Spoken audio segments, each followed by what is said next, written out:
Hi everyone. I wanted to do a video today on just some thoughts that I've been having recently. I haven't done a video for quite a while now, other than my art and my day-to-day things. Yeah,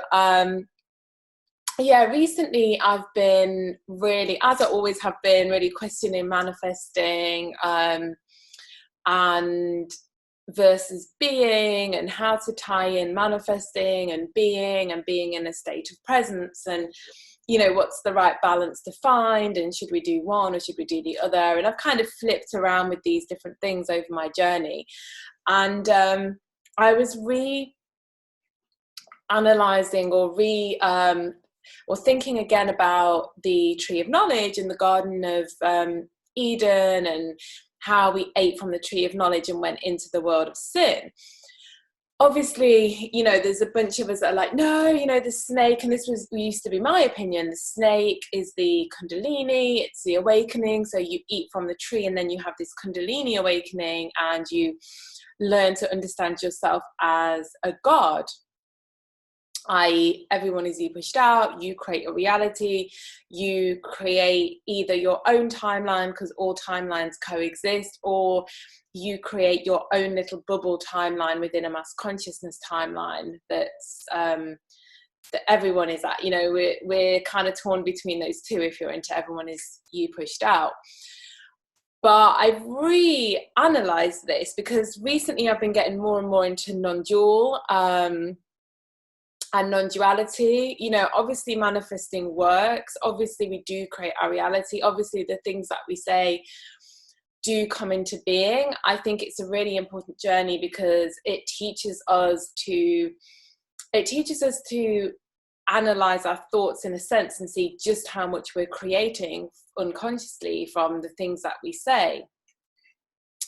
But I realize that when I'm really consciously manifesting, as I've said before, I don't feel that bliss state that I feel that I'm seemingly connecting to when I'm present. When I'm present, it's almost like I can feel waves of energy like flood my body. I feel bliss, I feel joy. I don't have to be doing anything, I don't have to have anything.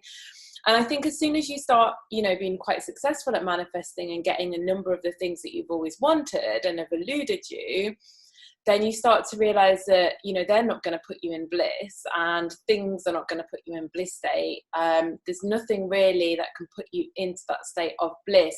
You can be happy, you can feel joy at getting things, but that true bliss state, for anyone that's ever felt it, that's not a thing that you get from things or obtaining things, or even obtaining people or relationships.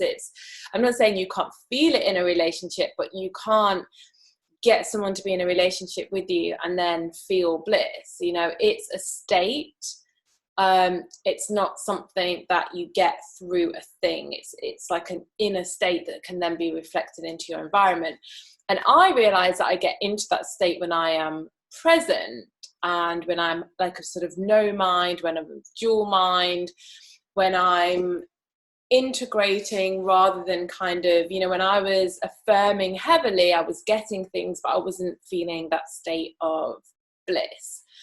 And I reanalyzed the Garden of Eden and thought, well, what if paradise and heaven on earth is actually no mind? It isn't constantly analyzing ourselves. Maybe it's that non-dual state of mind, that no thought of mind, that living entirely in the present moment, where you aren't analyzing yourself, you aren't questioning yourself, you aren't even trying to become God or grow. You are just completely present. And maybe that is the heaven. And maybe this eating from the tree of knowledge, will enter you into the world of sin. You've got the sine wave, the time, the duality. And maybe when we start analyzing ourselves, we are creating duality, because we're starting to judge. We're starting to be like, oh, this is right, this is wrong, this is what I should be doing, this is what I shouldn't be doing, this is what I need to do to ascend. You've got the whole spiritual ego.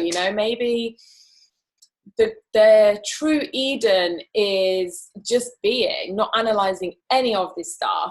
And I think more and more I am getting to that place where I realize, you know, my whole life or a lot of my journey, I've been really, really analyzing, you know, how can I wake up? How can I get my twin flame?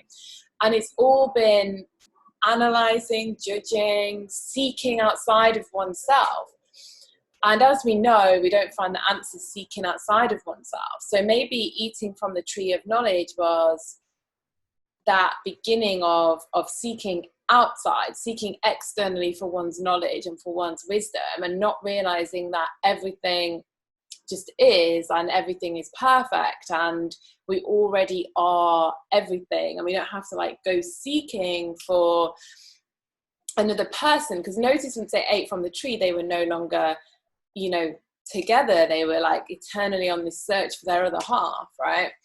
And I know there's a lot of other stories around that with, you know, with Lilith and blah, blah, blah. But we did really end up then walking the earth trying to find ourselves in another person, or find ourselves as God, or just basically seek outside of ourselves. And I am starting to reanalyze the tree of knowledge and the Garden of Eden, and come to the conclusion that perhaps that heaven on earth really is that just acceptance of self, and that acceptance that everything already is perfect, everything that we need is already there, you know, it's all within, and we don't need to kind of go seeking, searching knowledge. I'm not saying there's anything wrong with that. That's just part of the human experience, that we love to seek, we love to search, we love to learn, we love to grow. But maybe that true heaven on earth, there isn't any of this seeking, there isn't any of this